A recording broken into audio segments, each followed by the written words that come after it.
Bonjour la famille et bienvenue une fois de plus sur cette chaîne. Moi c'est Narcisse, pour ceux qui ne me connaissent pas ou pour ceux qui me découvrent pour la première fois. C'est un réel plaisir pour moi de vous retrouver une fois de plus ce matin. Et pour tous ceux qui sont nouveaux sur la chaîne, deux choses à faire. Abonne-toi et active la cloche de notification pour ne rater aucune de mes prochaines vidéos.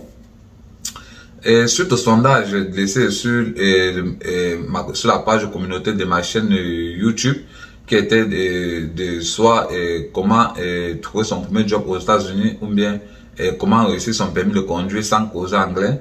Et la majeure partie ont voté sur comment trouver son premier job aux États-Unis.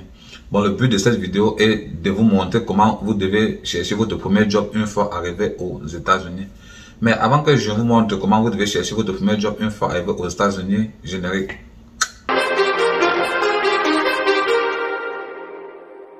Too many thoughts on my mind, I can't sleep at night, so I just keep writing. I don't need no help, I don't need opinions, so don't waste my time then. I just been living online, my city don't show me no love and that's fine. Fuck local radio stations. Bonjour la famille. Suite au sondage laissé sur la page communauté de ma chaîne YouTube, qui était de voter soit de comment trouver son premier job aux États-Unis, ou même comment réussir son permis de conduire sans connaître l'anglais. Quand il dit sans connaître l'anglais, c'est-à-dire quoi? Sans causer et sans comprendre. Ça a été le cas pour moi. Je ne causais pas et je ne comprenais pas, mais j'ai reçu le permis de conduire. Bon, mais je vous fais une vidéo à ce sujet.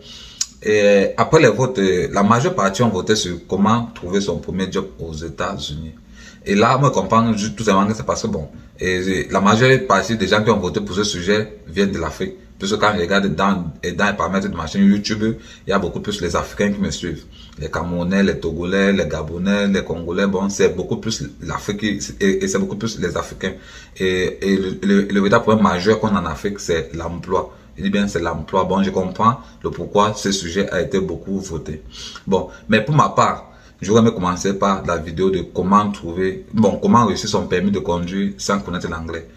Tout simplement pourquoi? Parce que le véhicule est un élément capital aux États-Unis, mais cela va dépendre des États. Je dis bien que cela dépend des États. Ce n'est pas dans tous les États que le véhicule est capital. Il y a des États un peu comme, je sais pas si c'est Washington, mais c'est New York, bon, c'est-à-dire les grandes villes là, quoi. Les grandes villes, tu n'as pas trop besoin de véhicules. Parce que là-bas, il y a assez de transports communs. Je dis bien, il y a assez de transports communs. À moins de 2 pas, tu vois le transport commun. Moins de 2 pas, tu vois le transport commun. Rares sont les gens qui utilisent même leur propre véhicule. Parce que si tu payes ton propre véhicule, ça va devenir plus cher. Il va falloir payer l'assurance, faire les entretiens, carburer chaque jour et consort. Bon, ça va te faire plus dépenser dans les grands états là. Je dis bien dans les grands états, vous n'avez pas besoin du véhicule. Mais si vous êtes dans les petits états, un peu comme les Carolines du Nord, les New Jersey, les Massachusetts, bon, un peu les petits états un peu reculés là. Gars, je vous assure que vous serez obligé de chercher un petit véhicule pour vous déplacer. Parce que vous allez regarder sur votre téléphone, vous voulez peut-être partir, je sais pas trop, au supermarché, et vous tapez sur le téléphone là, que bon, vous voulez aller au supermarché.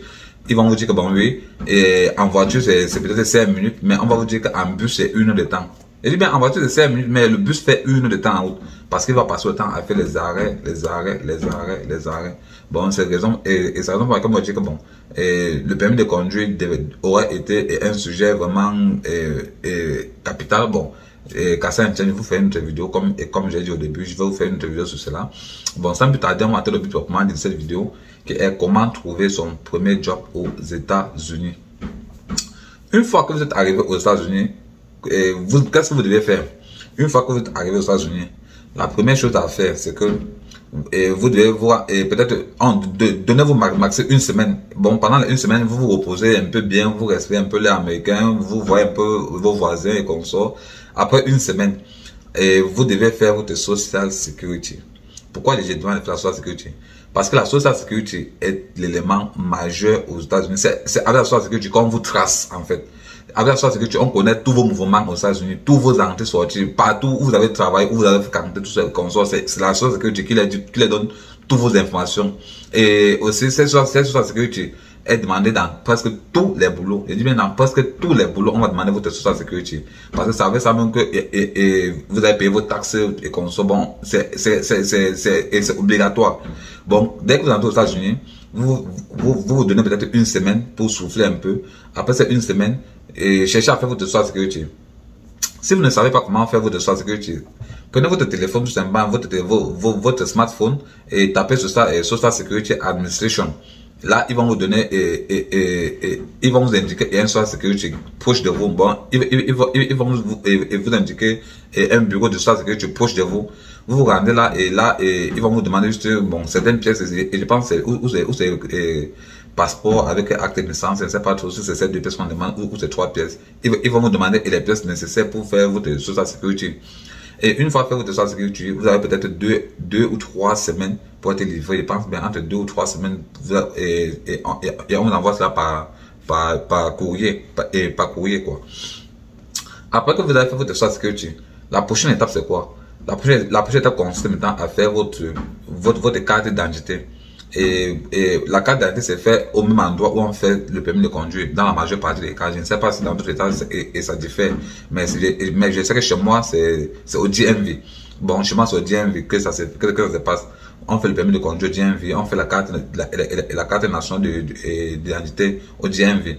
Et lorsque vous avez déjà votre permis de conduire, vous n'avez plus besoin de la carte nationale d'identité puisque le permis de conduire représente déjà votre carte nationale d'identité. Bon. Quand vous avez votre permis de conduire, plus besoin de la carte nationale d'identité. Et maintenant, pour faire la carte nationale d'identité, vous allez seulement taper sur votre téléphone encore DMV. Bon, vous prenez votre téléphone, vous tapez DMV. Ils vont vous montrer un DMV proche de chez vous. Vous vous rendez là, vous dites que vous voulez faire votre carte nationale d'identité. Ils vont le faire pour vous. Je pense que c'est gratuit, c'est pas où. Bon, même c'est pas gratuit. Et même c'est pas gratuit, ça peut vous coûter peut-être un truc comme 20 $. C'est peut-être 20 $ comme ça là. Ils vont vous faire votre, juste pour imprimer. Et ils vont vous faire votre carte nationale d'identité. Une fois que vous avez ces 2 éléments, la prochaine étape consiste à faire quoi? La prochaine étape consiste à vous créer un CV. Oui, vous avez besoin d'un CV. Et le CV américain n'est pas le CV camerounais. Bon, n'est pas le CV africain. Bon, le CV américain est différent du CV africain. Je dis ça pourquoi? Parce qu'on sait qu'en Afrique, généralement, on commence toujours le CV par les études, quoi. On met la doctorat, on met la bac, on met la master, on met la BPC, on cite d'abord les études. Or, le modèle américain, ce n'est pas le cas. Le modèle américain, c'est on commence toujours par ce qu'on sait faire. Bon, l'expérience professionnelle d'abord. Une fois que vous avez cité toute votre expérience professionnelle, en bas maintenant, vous allez mettre maintenant votre niveau d'études, vous allez citer dans les bacs, et les doctorats, les bacs, les masters, c'est ça en bas de votre expérience professionnelle. Une fois que vous avez maintenant votre Social Security, votre carte nationale d'identité et votre CV, la prochaine étape maintenant consiste à chercher le boulot. Vous allez me dire que mais comment on va chercher le boulot? Bon, et la majeure partie des boulots aux États-Unis se font online. Je dis bien, on cherche le boulot aux États-Unis online. Même si vous partez dans une société et physiquement pour demander le boulot, ça peut arriver qu'on vous renvoie de le faire online. Bon, ils vont vous donner le site que bon, allez appliquer ça online avant qu'on vous appelle. Bon, si vous ne connaissez pas comment, si vous n'avez aucun site où vous devez appliquer pour demander le boulot, vous devez faire comment? Vous prenez votre téléphone portable, vous tapez sur le téléphone portable staffing. Oui, je vous montre et je vous mettais comment ça s'écrit juste sur cette page d'accueil staffing. Bon, vous allez juste taper staffing sur votre téléphone et ils vont vous montrer le staffing pour chez vous. Le staffing consiste à faire quoi? Le staffing ce sont les sociétés de, je sais pas, de placement, les sociétés de placement d'emploi. Bon, ils sont là pour vous chercher le boulot. Bon, une fois que vous êtes parti au staffing avec vos documents, c'est-à-dire avec votre Social Security, votre carte de nationalité et votre CV, vous allez aller au staffing avec. Et là, vous allez déposer une candidature au staffing. C'est que le staffing va faire quoi? Le staffing va vous chercher le boulot. Et laissez-moi vous dire que le staffing est très rapide. Et je pense qu'ils sont dans presque tous les états. Je pense que dans tous les états, il y a le staffing. Bon, peu importe où vous vous trouvez, tapez juste tout simplement staffing sur votre téléphone. Et le staffing est très rapide pour trouver le boulot. Parce que parfois, vous déposez votre candidature au staffing aujourd'hui, demain on vous appelle. Et bien vous déposez aujourd'hui, demain on vous appelle qu'il y a le boulot pour vous. Et parfois vous déposez, ça fait 3 jours. Bon, mais je pense qu'au pire des cas, ça peut faire une semaine. Au pire des cas, le staffing fait une semaine, on vous donne et on vous appelle qu'il y a le boulot pour vous. Maintenant, vous allez venir, vous devez partir maintenant, négocier maintenant avec eux.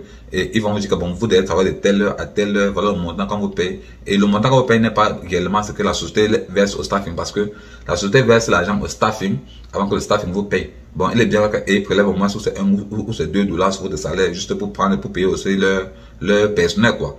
Maintenant, c'est comme ça que si les horaires marchent avec vous et que et la paix vous arrange, vous commencez le boulot. Bon, mais ce que moi je conseille, c'est de chercher et c'est de commencer par le staffing, mais tout en suivant une formation, c'est-à-dire quoi? Bon, tout en fréquentant, autant pour moi. Bon, que vous faites cela au staff, mais que vous retournez sur les bancs pour pouvoir avoir un diplôme américain, quoi. Bon, pour pouvoir avoir un diplôme américain pour permettre de travailler normalement. Bon, vous poursuivez vos études. Si vous ne pouvez pas fréquenter même, il y a des formations, il y a des certifications que vous pouvez faire. Vous faites une certification dans un domaine et après cela, bon, vous allez quand même gagner un peu plus que vous n'allez gagner avec le staffing. Vous allez gagner un peu plus. Et maintenant, une fois que vous êtes dans le staffing, bon, une fois que vous avez commencé votre boulot ou le staffing a trouvé pour vous, vous allez vous créer les connaissances là-bas, vous allez vous créer les connaissances.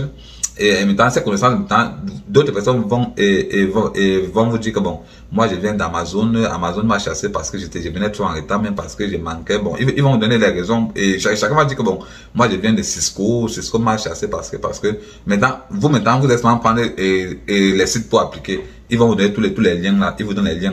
Et maintenant vous rentrez à la maison, vous appliquez pour cette société là pour avoir un peu plus que le staffing parce que bon pour être employé d'une compagnie, parce qu'en étant employé d'une compagnie, on a beaucoup plus de bénéfices qu'en étant employé du staffing. Le staffing n'a pas tous les bénéfices. Par contre, quand vous êtes employé d'une compagnie, même, vous avez plus de bénéfices. Bon, c'est un peu ça l'avantage entre le staffing et être employé par une compagnie même. Bon, ça veut dire qu'une fois maintenant que le staffing, vous trouvez le boulot et que vous commencez à travailler et en partenariat, il y avait la compagnie que le staff vous a envoyé, vous avez créé les connaissances. Ces connaissances vont vous donner les sites où ils viennent, bon, et donner les sociétés où ils viennent. Vous maintenant vous allez appliquer là-bas pour être employé dans cette compagnie et tout en continuant votre école bien sûr. Bon, ça va dépendre de vous. Si vous voulez chercher l'argent, vous cherchez l'argent. Si vous voulez fréquenter un peu pour avoir plus, vous fréquentez, ça va dépendre de vous. Et maintenant, et c'est comme ça maintenant que vous allez rentrer, maintenant vous allez appliquer et pour demander un boulot et en tant qu'employé dans une compagnie. Et c'est comme ça qu'on fait pour décoller quoi. Et c'était tout pour cette petite vidéo qui était de vous montrer comment trouver son premier job aux États-Unis. Si cette vidéo vous était utile, laissez juste les petits pouces bleus en signe d'encouragement. Et pour tous ceux qui sont nouveaux sur la chaîne, deux choses à faire. Abonne-toi et active la cloche de notification pour ne rater aucune de mes prochaines vidéos. Et si vous aimez que je vous fasse une vidéo sur comment réussir son permis de conduire sans connaître l'anglais, écrivez tout simplement dans les commentaires permis de conduire. Je vous dis bien, écrivez dans les commentaires permis de conduire et je vous ferai une vidéo sur comment réussir son permis de conduire sans connaître l'anglais. Sur ce, passez une excellente journée. À plus.